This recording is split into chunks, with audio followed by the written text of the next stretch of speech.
Alhamdulillahi nahmaduhu wa nasta'inuhu wa nastaghfiruhu wa nu'minu bihi wa natawakkalu alaihi wa na'udzu billahi min syururi anfusina wa min sayyiati a'malina. May yahdihillahu fala mudilla lahu wa may yudlilhu fala hadiyalah. Asyhadu an la ilaha illallah wa asyhadu anna Muhammadan abduhu wa rasuluh. Sallallahu alaihi wasallam tabaraka wa sallama tasliman kasiran kasira amma ba'd. Bismillahirrahmanirrahim. Wa man ahsanu qawlan mimman da'a ila Allah wa amila salihan wa qala innani minal muslimin.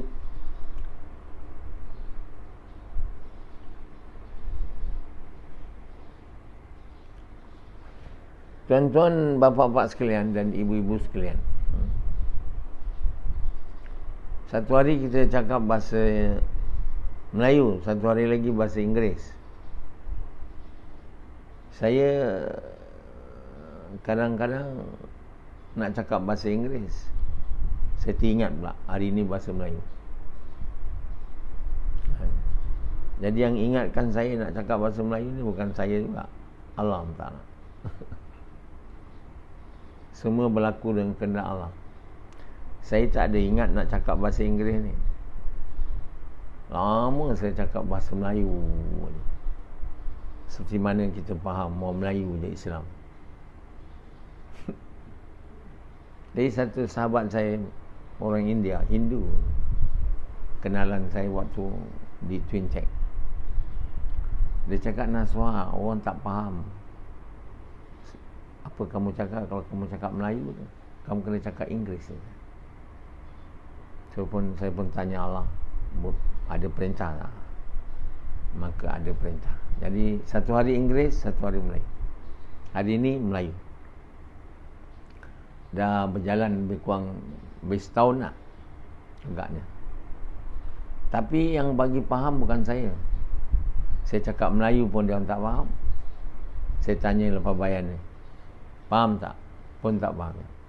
Besok bahasa Inggeris, saya tanya, pun tak fahamnya. Orang tu belajar Amerika tu, tak pernah faham sampai ke hari ni. Hari-hari saya tanya, lebih kurang dekat sebulan kan, tak pernah faham. Jadi Allah tak bagi faham kat dia, bukan saya. Bahasa Inggeris dia tahu, bahasa Melayu dia tahu, apa pun tak faham. Saya bahasa Inggeris tak faham, bahasa Melayu saya tanya pun tak faham. Ada satu orang tu, Profesor Madial, Inggeris dia tahu, Melayu dia tahu, ada kali tak faham. Ada satu kali dia faham 90%. Terperanjat saya. Lepas tu 0%. Jadi Allah bagi faham. Bukan saya, kalau saya bagi faham, saya mahu semua orang faham kan. Takkan saya mahu orang tak faham lah. Tapi Allah tak bagi ikut kehendak saya, kehendak dia. Nabi mahu hidayat Abu Talib, kehendak dia. Allah tak ikut kehendak Nabi. Allah buat ikut kehendak dia. Jadi Allah tak bagi faham kepada orang yang sangka dia faham, sangka dia tahu. Aku tahu, aku bijak, aku pandai. Tak boleh.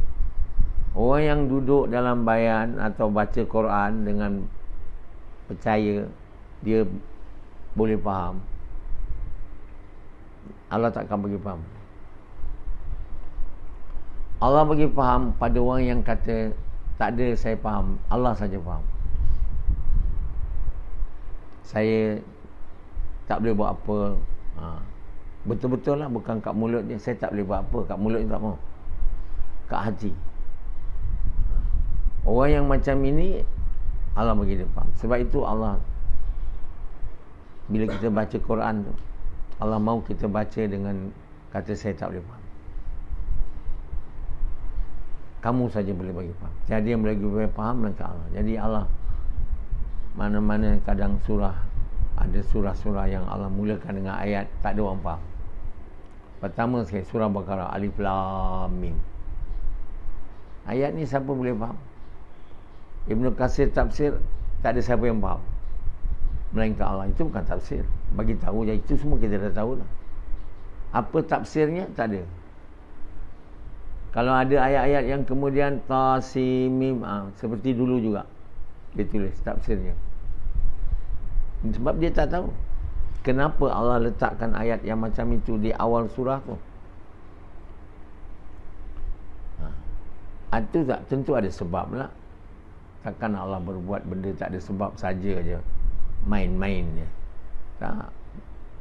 Allah letak mula ayat Baqarah, Alif Lam Mim, zalikal kitabul la raiba fihi hudal lil muttaqin. Alif Lam Mim mula. Sebab Allah SWT akan bagi faham pada orang yang ada yakin dalam hatinya, bahawa tak ada yang boleh bagi faham melainkan Allah.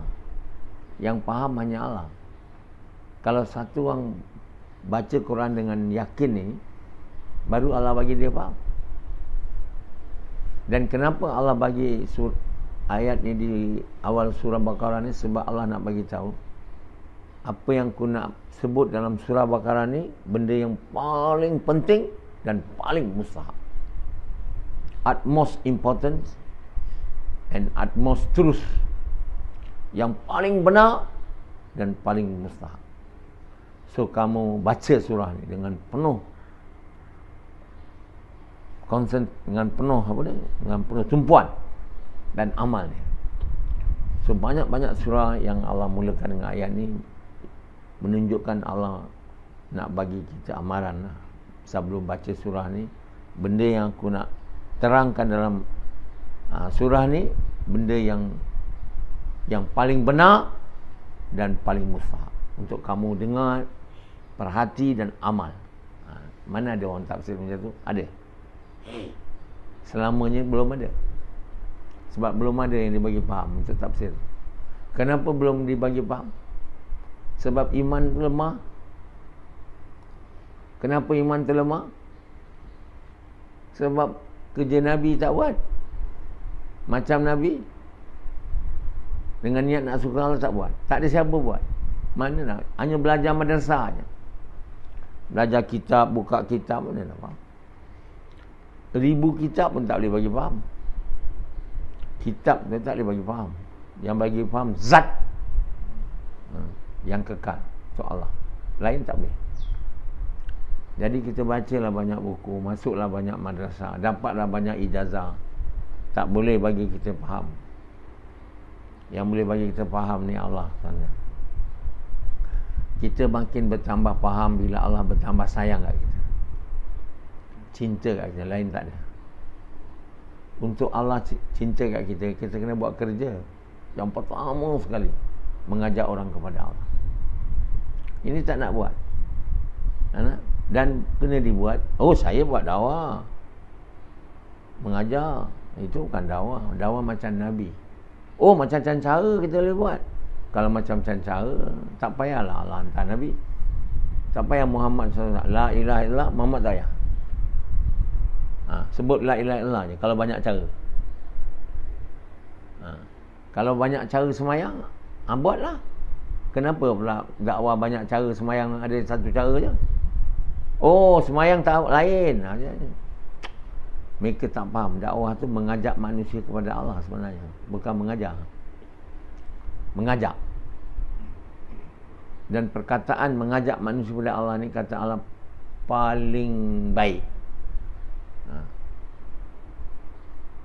Waman ahsanu.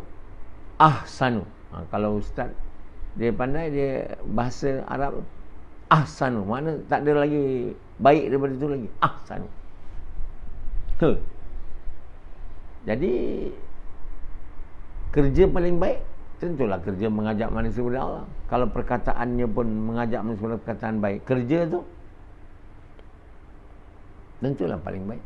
Jadi yang ini adalah sebenarnya kerja yang menunaikan hak mengucap. Sebenarnya itu tak faham. Bila kita mengucap ni, macam kita sebut kalimah nikah, Sepatutnya kalimah nikah tu kena ada niat dulu masa sebut. Kerana perintah Allah untuk sukakan Allah, aku terima nikahnya. Maksudnya ni tak ada. Aku terima nikahnya je. Nikahnya ni dengan mas kahwin dulu lah. Jadi kalimah nikah ni tanda adalah kalimah janji. Di belakang kalimah tu ada kerja nak dibuat untuk menunaikan janji. Bukan kalimah nikah aja. Orang yang ini ingat saya nak bersetubuh dengan dia, sebab itu saya kena nikah. Kalimah nikah dah jadi kalimah untuk bersetubuh. Itu je dia faham. Jadi buat anak tinggal, kahwin lagi buat anak tinggal. Jadi kalimat nikah ni kalimah tanggungjawab juga. Di belakang kalimah nikah tu kita ada kerja kena buat untuk menunaikan janji kita. Iaitu menunaikan keperluan perempuan yang kita nikah tu lah. Keperluan dia makan, minum, rumah. Ini kahwin duduk tepi jalan mana boleh? Duduk rumah mak mentua sampai mati. Bayar sewa pun tidak. Kahwin dengan anak dia, anak keluar je. Macam Rashidi sampai sekarang tak ada rumah. Tak apalah dia sewa banyak, sikit je. Tapi sampai bila nak bersewa? Itu perempuan takut. Kalau dia mati, tu nak duduk mana? Selalu perempuan dia mati nak duduk mana? Jadi kena beli rumah. Itu sebahagian hak dia. Sebab itu lepas kamu nikah, kena bawa rumah kamu atau rumah bapak kamu. Bukan duduk mak mentua sampai mati. Itu kita tak faham kalimah nikah. Kalimah nikah tu makna kalimah tanggungjawab. Kita kena menunaikan, dia kena buat kerja untuk penuhkan keperluan dia. Mana kerja cari duit lah. Takkan pula keperluan perempuan tu boleh dapat dengan iman pula. Kena cari duit. Ustaz apa nama? Faizul dia nak kahwin dengan isteri dia sekarang. Bapak mentua dia tengok madrasah je dia. Ustaz, apa hal anak aku nanti boleh lah. So Ustaz Faizul buat kursus, ambil kursus kejuruteraan, aircraft maintenance. Bila dia ada tu, bapak dia kata boleh lah. Kau kalau kahwin aja kan, macam Supian ni, dia nak kahwin dengan perempuan satu dekat Batu Pahat. Perempuan tu kata dia ni belajar Amerika pak. Jadi bapak dia ingat belajar Amerika tentulah dapat kerja bagus kan. Bila anak dia kata kerja belajar Amerika tapi tak lulus pak, dia tak suruh naik rumah, tak boleh minang, duduk luar je. Takkan nak kahwin dengan anak aku kerja tak ada. Dia jual sate kan, kedai sate. Tak dapat. Jadi kalau orang tu kata fikir, apa hal aku nak kahwin dengan anak aku dengan kau, kerja pun tak ada. Rashidi bapak mentua dia apa kerja, biasa-biasa je, tak apalah kan. Tu lain sikit. Jodoh dia kan. Kahwin pula dengan pensyarah perempuan, dia suruh isi dia kerja pula. Mana boleh kita suruh dia kerja, kita kena kerja. Oh, saya kahwin dengan besar, saya duduk rehat, saya bersetubuh dengan dia kerja. Yalah, kenapa engkau marah dia tak kerja? Mana boleh engkau marah dia tak kerja? Kalau dia tak kerja, bagus lah. Apa sama perempuan tak kerja pula? Perempuan kita nikah dia bukan kita nak kulikan dia. Macam Kak Mali, lelaki kahwin 2, 3, 4 semua duduk rumah je. Lepas tu borak-borak kedai kopi. Perempuan semua kat ladang, kat Afrika ni. Dia orang kahwin 4. Kerja tu je. Tu bukan orang yang menunaikan hak menikah tu. Samat. Rumah bini beli, samat. Rumah tu rumah bini kau kan. Patut rumah dia saya bilang, bukan bini kau. Kau duduk situ, kau kena bayar sewa kat bini tu. Itu halus agama. Tapi tak nak. Biar. Kau kahwin dia, kau beli rumah, beli itu, aku beli ni, beli itu, kan macam tu. Kita tak ada sebab nak suruh dia kerja, melainkan dia sendiri nak. Dia nak, kau buatlah. Maka saya tak boleh tahan. Kau nak kerja, bukan aku suruh kau kerja. Dan duit kerja tu aku tak minta. Aku yang bertanggungjawab. Sediakan kau rumah, makan, minum, apa yang aku makan. Itulah paling basic lah tu. Bila anak keluar, saya pun jaga anak tu, sekolah dia pun semua. Hari ni orang semua tak faham. Sebut kalimah nikah, tak ada kerja dia ingat. Dia ingat nikah tu tak ada kerja belakang dia tu. Tak ada kerja. Kerja itu aja. Masukkan kemaluan dekat tu. Itu je kerja. Itu haiwan kalau kita jadi macam tu. Itu namanya kita haiwan. Jadi bila kita sebut kalimah la ilaha illallah Muhammad Rasul, ini juga kalimah tanggungjawab. Bukan kalimah macam itu aja. Jadi Tuhan melainkan Allah, Muhammad itu bersoal. Ini kalimah di belakangnya ada kerja, ada tanggungjawab. Di belakang kalimah ada kerja untuk menunaikan janji kita. Itu kalimah janji juga. Macam mana kita kalimah nikah, kalimah janji, ini pun janji. Janji pada Allah. Tahu? Apa janji pada Allah? Nak menyukakan dia. Macam juga bini, kita buat kalimah nikah, enggak nak menyukakan dia. Perempuan, manusia takkan suka iman pula.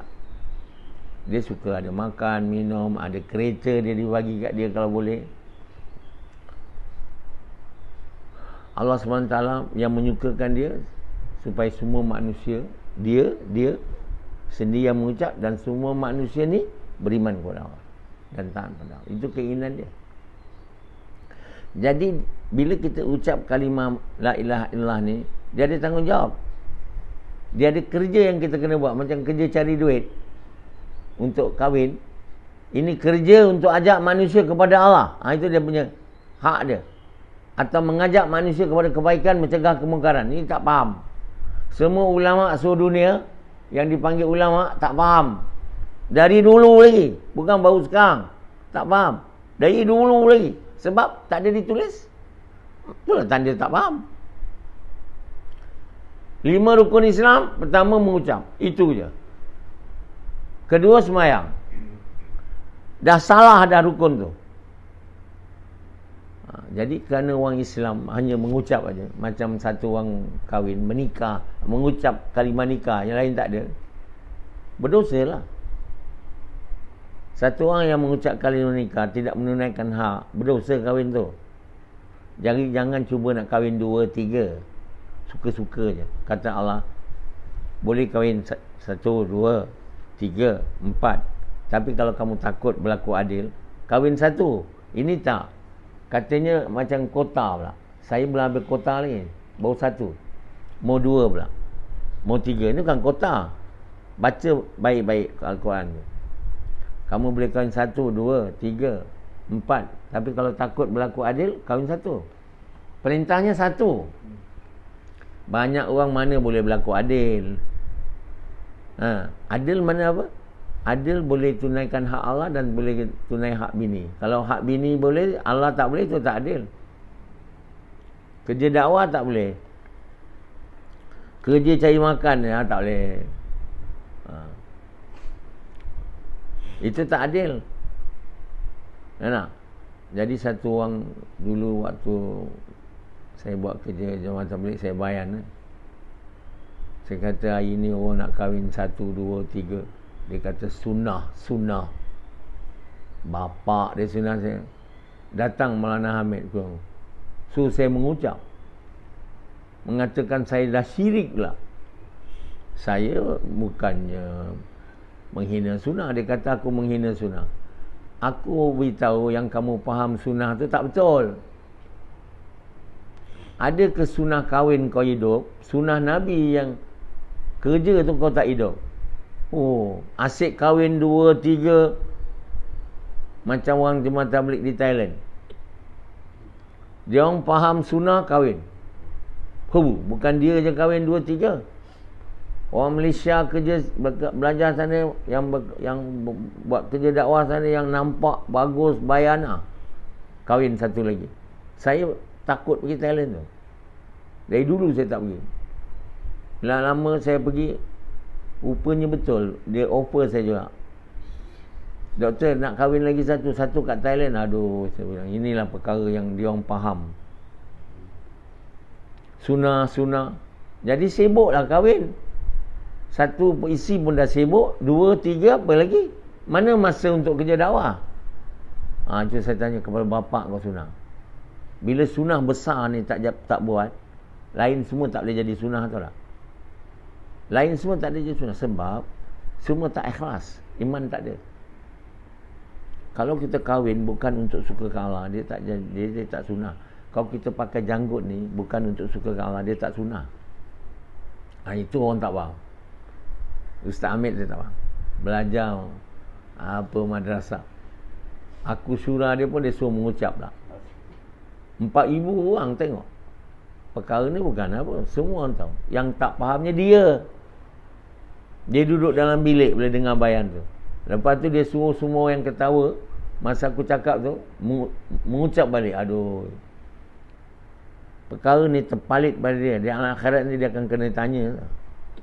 Kerana yalah bagus dia buat tu. Dia suruh, bila dia suruh saya mengucap tu, saya bilang apa pasal pula saya nak kena mengucap? Tapi kenapa tak boleh? 4,000 jadi saksi, saya bilang. Jadi saya pun mengucap. Kalau tidak saya tak nak. Tapi kerana saya mengucap, 4,000 jadi saksi, saya mengucap. Sukalah Ustaz Hamid. Kembalilah saya masuk Islam. Pada dia lah. Sebenarnya dia menghina saya. Apa pula sebab saya dah jadi kafir pula? Saya bukan cakap sunnah tu tak betul. Kamu tu bukan buat sunnah. Kahwin 2-3 kerja dakwah tak buat. Kamu tu cuba nak mengelentong orang, menipu orang. Rupanya apa berlaku? 2 minggu sebelum tu hakim cakap, isteri Ustaz Hamid tu datang rumah dia. Dia bagi tahu kalau Ustaz Hamid kahwin 2, saya akan tampar dia. Sebenarnya Ustaz Hamid ada nak kahwin 2. Padanlah dia seram aja saya cakap tu. Dia ada niat nak kahwin. Bini dia datang rumah dia, bagi tahu kalau Ustaz Hamid kahwin. Aduh. Jadi tuan yang mulia, kita ingat sunnah itu, sunnah ini, sunnah semua kan? Anak. Lepas tu semua sunnah. Kalau kau nak buat macam Nabi betul buat, ada perintah untuk kau kahwin berapa aja. Nabi ni sunnah dia bukan kahwin 4 kan. Berapa aja boleh, mau. Ada Nabi dulu punya, Sulaiman 99. Nabi Daud dia 100, dah kat 99 nak lagi 1. Jadi untuk Nabi-Nabi ni Allah bagi mereka dalam dunia ni boleh hadiah. Jadi engkau jangan cakap sunnah-sunnah aja. Apa perintah Allah untuk kamu tu? Nah, jadi perintah sebenarnya kahwin tu satu aja. Kecuali kamu boleh berlaku adil. Kalau tak buat dakwah, kahwin itu memang tak adilnya. Tak adil. Dakwah tak buat, kalimah la ilaha illallah Muhammadur Rasulullah, dia punya hak tak ditunaikan. Kerja yang menunaikan hak tak dibuat. Kerja cari duit aja, nak menunaikan hak bini aja buat. Kalau menunaikannya lah. Kalau kahwin 4 kena 4 rumah. Tahu tak? 4 pakaian bersama semualah. Boleh. Jadi kita berlaku, sebenarnya bila kita mengucap kalimah la ilaha illallah Muhammadur Rasulullah, kita telah mengucap kalimah janji. Macam juga kalimah nikah. Kalimah tanggungjawab. Apa dia? Kita kena buat kerja yang menyukakan Allah. Iaitu kerja yang paling Allah suka. Kerja mengajak manusia kepada Allah. Waman ahsanu qawlam mimman da'a ilallah. Sebab itu Allah bagi tahu pada Nabi, bagi tahu pada dia, inilah jalanku. Kul hazihi sabili ad'u ilallah ala basiratin ana wa man taba'ani. Jalan aku dan mereka yang ikut aku. Mana boleh dakwah kerja Nabi je? Dia kerja kita juga. Di mana letaknya kerja tu dalam rukun Islam? Yang kelima, satu benda paling penting tak ada pula kat rukun Islam. Tentu tak munasabah. Quran bagi tahu perkataan paling baik mengajak manusia kepada Allah. Allah bagi tahu, Nabi bagi tahu dia, inilah jalan aku mengajak manusia kepada Allah. Jalan tu ngambak main. Tarikat dia. Lepas tu dekat rukun Islam tak ada. Mengucap aja, nampak rukun Islam tu dah ditukar. Kenapa? Supaya kita semua jadi Islam nama. Islam rupa, supaya kalimah la ilaha illallah Muhammad Rasulullah tu tak masuk dalam hati kita. Kat mulut aja. Sedangkan Allah dalam Quran beritahu, kamu sebut kat mulut, benarkan kat hati. Bila kamu sebut la ilaha illallah Muhammad Rasulullah, kamu benarkan kat hati apa yang kamu sebut. Dalam mulut kata tiada Tuhan melainkan Allah, Muhammad Rasulullah, dalam hati sama.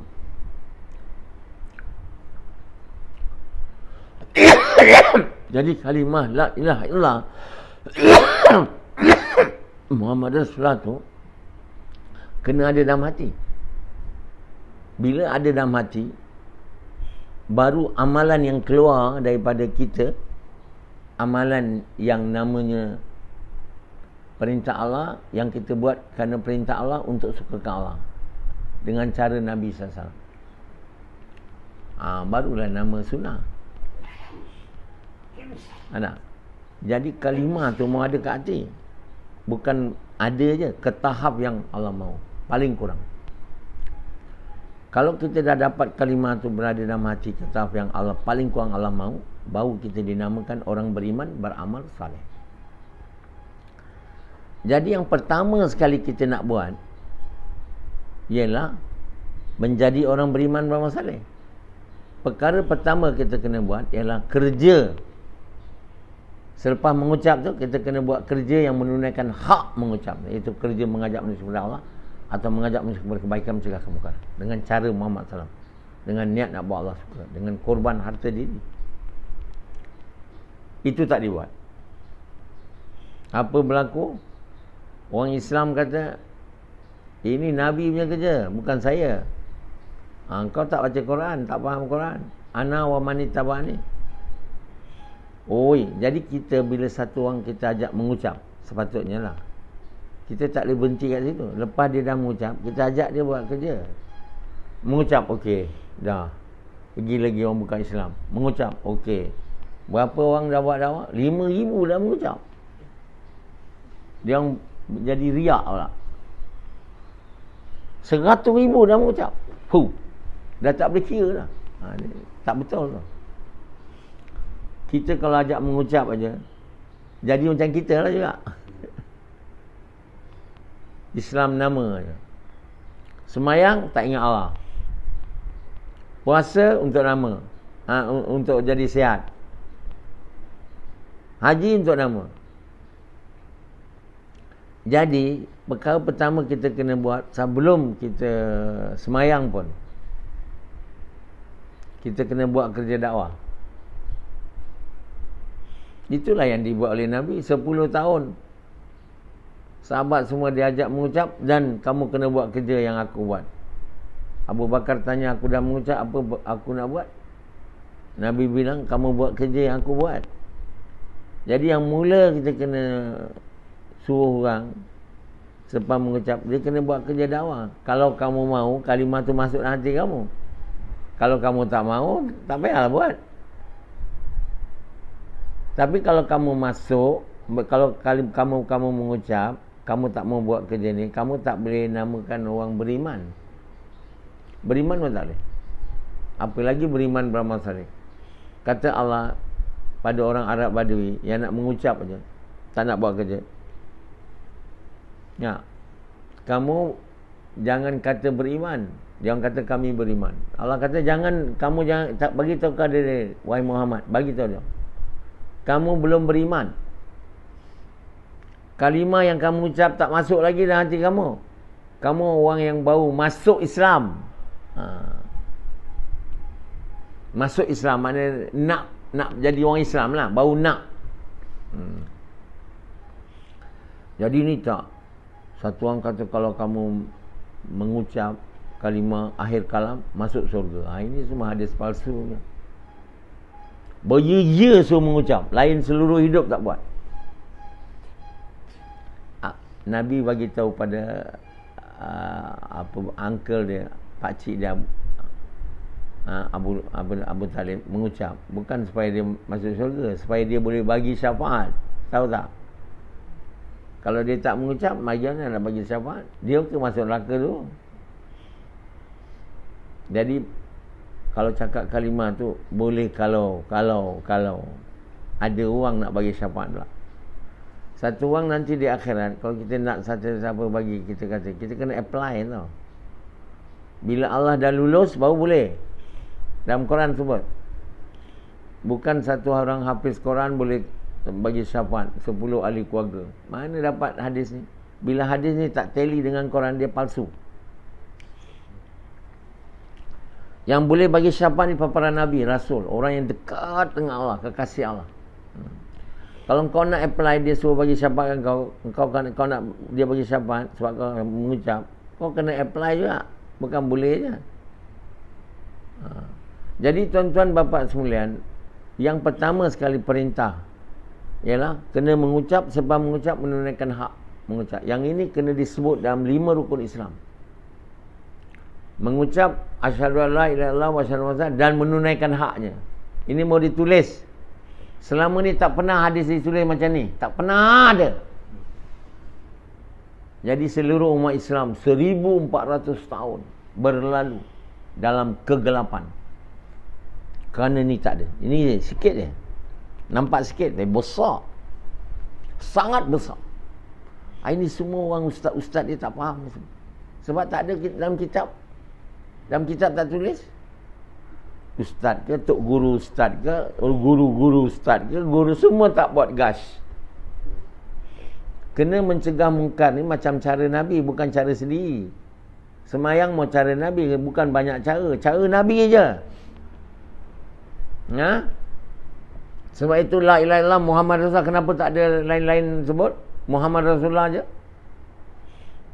Jadi cara Nabi tu bukan suruh orang jumpa kita. Kita mau pergi jumpa orang. Pergi bukan pilih-pilih orang pula tu. Setiap orang. Setiap rumah, setiap lorong, setiap hari kena buat. Kerja tu kena buat setiap hari. Pergi jumpa setiap orang di setiap lorong, setiap jalan, di setiap kampung, di setiap bandar, di setiap negara, di seluruh dunia. Itu kerja. Bukan pergi suka-suka macam jemaah tabligh. Buat istimak, kumpul orang buat istimak, kumpul orang buat istimak, kan kerja tu. Itu kan kerja Nabi. Mana ada Nabi buat kerja. Lepas tu suruh orang keluar 4 bulan 40 hari. Jalan-jalan cari makan dengan cari masjid. Cari iman kata dia. Cari iman mana tak dapat macam tu. Jadi setiap rumah mana boleh tak jumpa orang bukan Islam. Kalau setiap rumah pun, takkan rumah semua orang Islam. Jadi orang tabligh tak nak dakwah bukan Islam ni, dia tak buat kerja Nabi. Kita tak dakwah bukan Islam ni, belum masa lagi. Itu kamu cakap, Quran cakap tak ada. Kita tak boleh pergi orang jumpa kita. Kalau orang pergi jumpa kita, orang yang suka kita je jumpa kita. Orang yang ada duit aja jumpa kita. Sebab kita charge ada duit. Ini kena jumpa semua orang, semua rumah pergi. Yang belum Islam dan yang Islam. Yang belum Islam mau diajak ucap kalimah dan buat kerja Nabi. Yang Islam yang dah mengucap kena buat kerja Nabi dan semayang berjemaah. Itu kena buat. Bila saya suruh orang tabligh buat ni, dia orang semua belum masa lagi. Dia orang pun putus, belum masa lagi naswah. Apa belum masa lagi tu? Itu adalah alasan untuk tak nak buat. Apa pasal belum masa? Allah turunkan perintah ni untuk kita tak nak buat ke? Setiap Allah turun perintah untuk kita buat masa tu juga. Bukan boleh ada masa, belum masa lagi. Tak ada.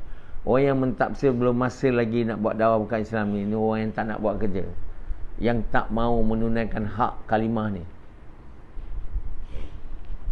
Kita berjumpa orang Islam, dakwah dia bukan ajak keluar 40 hari, 4 bulan, 3 hari, beria-ia tak habis-habis ajak keluar. Pergi jumpa ajak keluar, pergi jumpa ajak keluar, 10 kali ajak keluar. Orang tu dah fed up lah. Tak apalah aku keluar. Jadi dia tak semayang. Rupa bila keluar, dapat semayang, bagus lah. Sebab itu banyak orang ditipu dengan tabligh ni.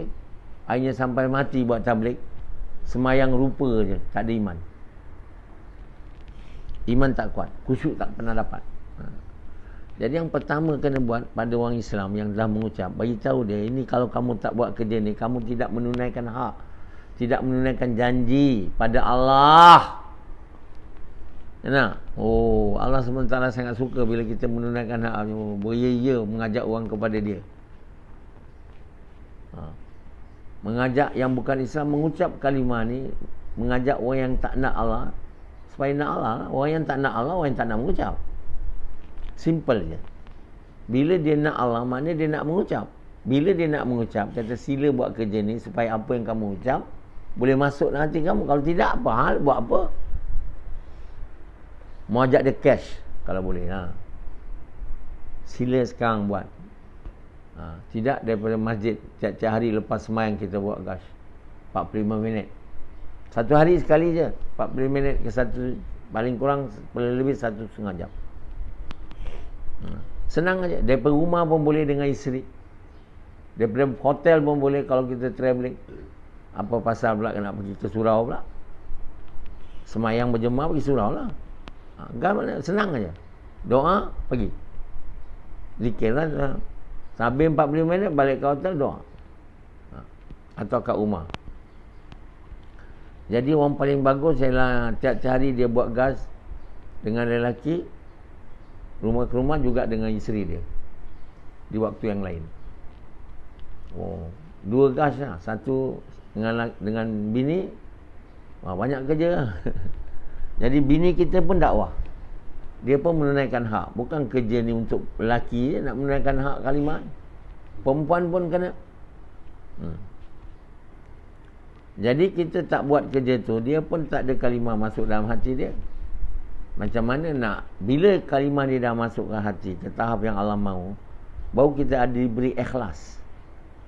Baru bila kita semayang, semayang diterima. Bila kita puasa, puasa diterima. Bila kita bayar zakat, zakat diterima. Pergi haji boleh diterima. Sebab kita telah jadi orang beriman, beramal saleh. Kalau tidak, kita semayang lah waktu sebelum jadi beriman saleh, pergi rupa je. Jadi tuan-tuan bapa sekalian, kesalahan ini, ketidakfahaman ini telah membuatkan kita selama ni, sejak Nabi meninggal, kita menurun dan menurun sampai ke hari ini. Tapi Allah Maha Pengasih. Allah gunakan saya untuk hidupkan kembali agama. Quran 84 sudah ditafsir. Hadis 7 kitab dah nak ditafsir. Dah ditafsir tapi nak diedit. Bayan tiap-tiap hari. Gas tiap-tiap hari. Semayang 5 waktu berjemaah tiap-tiap hari. Jadi semua ni perkara yang kita mau buat, dengar. Kalau tak mau buat juga apa saya cakap ni, pulanglah. Saya pun bukan ada kuasa nak buat kamu buat. Saya pun tak ada rugi. Tapi saya telah menjalankan tanggungjawab saya untuk menyukakan Allah. Quran dah dimakan saja dah. Itu sudah kerja saya, itu saja. Saya nak buat kamu buat, tak boleh. Nak buat kamu faham, tak boleh. Apa pun tak boleh. Saya berserah kepada Allah, berdoa itu je, supaya Allah bagi buka hati bagi manusia. Lain saya tak boleh buat apa. Saya akan kembali kepada Allah. Dan saya tak tahu apa jadi. Allah yang tahu siapa yang Allah bagi hidayah, dapat hidayah, yang tak dapat hidayah. Tapi Allah nak bagi hidayah kat kamu, kamu mesti ada keinginan. Kalau tak ada keinginan langsung, mana nak dibagi hidayah? Tanda ingin, mengucap tu. Ingin Allah. Yang depan mengucap, ingin Allah dah ada dalam hati. Kena buat kerja. Menunaikan hak mengucap. Kalau kamu tak nak, kamu juga yang pilih nak masuk neraka. Itu urusan kamu lah. Tak ada urusan orang lain. Waktu masuk neraka nanti, ada menyesal. Tak ada guna lagi. Okey? Baik.